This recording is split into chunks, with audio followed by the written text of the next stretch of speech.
Mans vārds ir Maikls Grecels, un es esmu profesors Lozānas Federālajā Politehniskajā institūtā. Es strādāju ar sistēmām, kas atdarina fotosintēzi, lai no saules gaismas ražotu kurināmos un elektrību. 70. gados bija naftas krīze. Es sapratu, ka nav vairs atlicis īpaši daudz naftas. Es aizrautīgi meklēju sistēmas, kas izmanto no gaismas iegūtus kurināmos un elektrību. Tam bija nepieciešams ģēnijs. Mēs to dēvējam par Gretzela ģenialitāti. Ar krāsvielu sensibilizētas saules baterijas ir daudz līdzīgākas dabīgajai fotosintēzes sistēmai nekā silīcijas, PN pāreja un citas baterijas. Tās izmanto molekulāro krāsvielu un chlorofilu, pigmentu, lai absorbētu saules gaismu, un tad molekula rada elektriskos lādiņus. Gretzela šūnas konstrukcija ir šāda.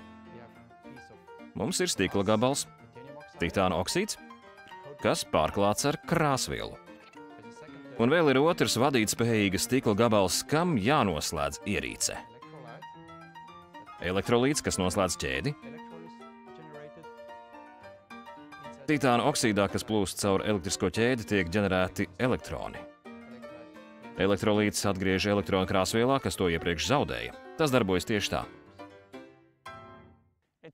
Bija nepieciešams aptuveni 10 gadus ilgs darbs, lai noteiktu, vai tas, ko mēs iedomājāmies, ir noturīgs un var tikt pārvērsts praktiskā sistēmā, ko pasaule varētu izmantot.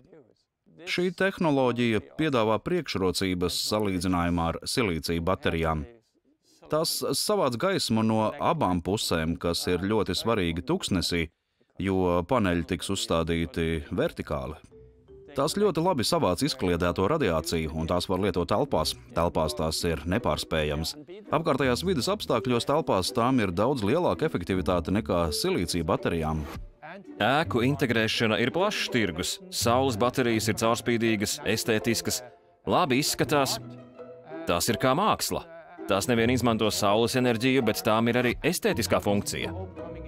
Tagad ir arī tāds jauninājums kā perovskīta baterijas, kas ir atvasināts no baterijām, kas sensitizētas ar krāsvielu un ir cerības iegūt ļoti lielu efektivitāti par ļoti zemu cenu, jo ietverts ļoti neliels materiāla daudzums. Iepriekš viņš aizsāka straujo attīstību šajā jomā un mudināja tūkstošiem jauno zinātnieku strādāt ar entuziasmu, apsolot saules enerģijas iegūšanu un palīdzot pasaulei. Tā ir milzīga veiksme visiem cilvēkiem, kas ir palīdzējuši, un tam jauniešiem vajadzētu būt labam iedrošinājumam ievērot līdzīgas stratēģijas, līdzīgas metodes un ņemt no tām piemēru.